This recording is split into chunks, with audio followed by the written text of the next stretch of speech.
All right, so we've on day 25 now, no load shedding since, I suppose, we've been tracking this. And the Electricity Minister, Kgosientsho Ramokgopa, is currently giving a media briefing around the implementation of the Energy Action Plan.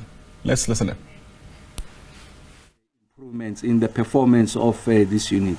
And then the other factor to add here is that we are seeing exceptional performance of renewables. Of course, this is non-dispatchable. You'll have occasions like we've had in the past 2 weeks or so, 3 consecutive days of inclement weather or overcast conditions, so you're not able to derive a lot from PV. But what is important is to say that as a result of the reforms that the state had introduced, because I think it's important that we have this appreciation, that the contribution of renewables is on the back of state incentives, a large part of it. So it's part of that orchestrated plan. So if you go to the Energy Action Plan, outcome number 4 stated explicitly that part of this Energy Action Plan is to ensure that we accelerate the rollout of a rooftop solar solution by both households and industries. I've shared with the country previously that we have seen that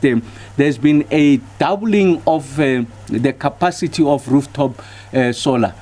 So we moved in 2022 of July from about 2,200 megawatts to about 4,000 megawatts a year later in 2023, and now I'm sure that we're about to breach the 5,000 megawatts. So what that means is that when we see the system, we see it as an aggregate.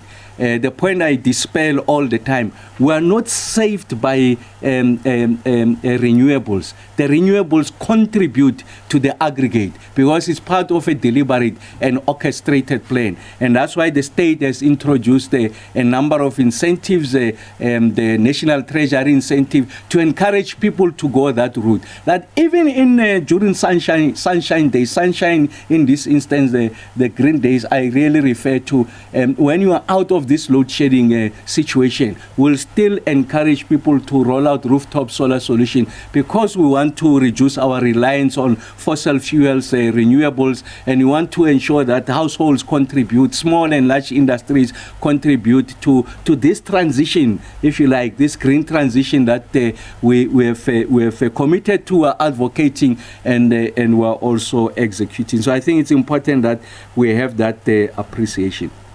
And then the other part to mention here is the fact that our reliance on open cycle gas turbine, the rate at which you are burning diesel, is coming down significantly as a result of this performance. I mean, just to give you an indication, a year to date, that's sitting at 5.97%. So that's what what we call the load factor, the amount of time that we are relying on this open cycle gas turbine, and that we've been hovering between 6% in December. We went to about 17% in March, and now in April we are significantly lower at 5.7%. What is the point to be made there? The more material point. The first one is that there has to be an appreciation that the open cycle gas turbines are part of the fleet. So that's the starting point. And they are designed to come into play during morning and peak and afternoon peak, when we anticipate that the generation might not be sufficient to meet the demand. Then you engage the open cycle gas turbine. So they are meant to be engaged, but the greater the performance of the entire fleet outside the open cycle gas turbines, it means that you are going to engage them less and less. So it means that you are going to burn less and less diesel, because we know this is the most expensive form of fuel. So I've seen others saying we are banning, Eskom is banning this so that you get to improve the prospects of the incumbent when it comes to 29th of May. No, those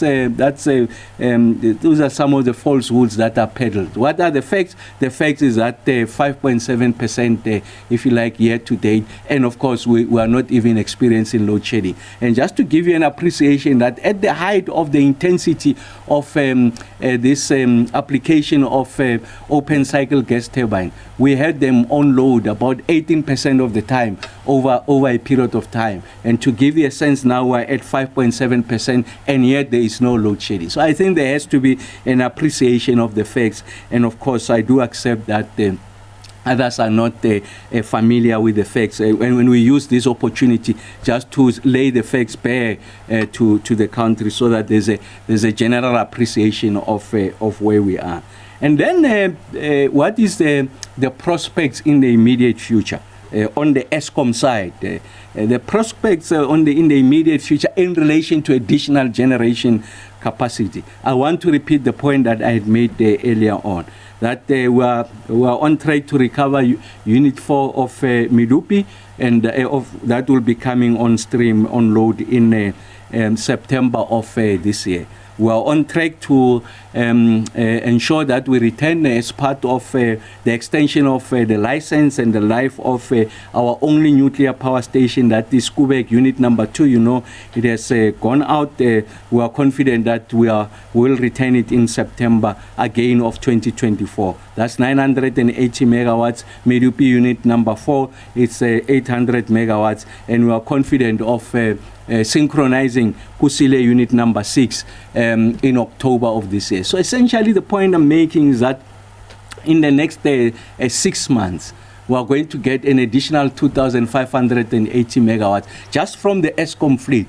And of course, we'll come back to account on what our expectation in relation to rooftop solar solution, what is the rate of rollout, are we seeing any tempering in relation to the exponential increase in the rollout? And from where I'm sitting anecdotally is that we still, there's aggressive rollout by private sector, households and also industry. And then there's utility scale projects that are going to come on stream, that are going to add new generation capacity. So I'm yet to account for that, just accounting exclusively from what the ESCOM can offer. And of course, we will continue to ensure that we sustain these efforts of improved performance. And I think it's important that of course, we are in a very toxic space. You can imagine we have entered the silly season of elections, and then people who are predicting, some of them had predicted previously that there's going to be a blackout, a system collapse. And we made the point that, no, when you see the intensification of load shedding, it's an instrument that is used to ensure that you don't get to that doomsday scenario of a blackout. So the intensity of load shedding has no relationship with your proximity to the system collapsing. In fact, it gives you assurance that the system operator is alert. And I do accept the point that you are going to find that there will be multiple voices who seek to soil the environment, because really they've been disarmed. Remember that there's been a significant weaponization of load shedding. So some of them have used this as part of a campaign tool. So when you remove it from their arsenal, they are exposed, and therefore they resort to unsubstantiated theories, like we have seen someone penned, something that can only be described. All right, so we're just going to step out of that briefing, by the way, from the Electricity Minister, who's speaking in Pretoria about how we're doing insofar as the fight for load shedding is concerned.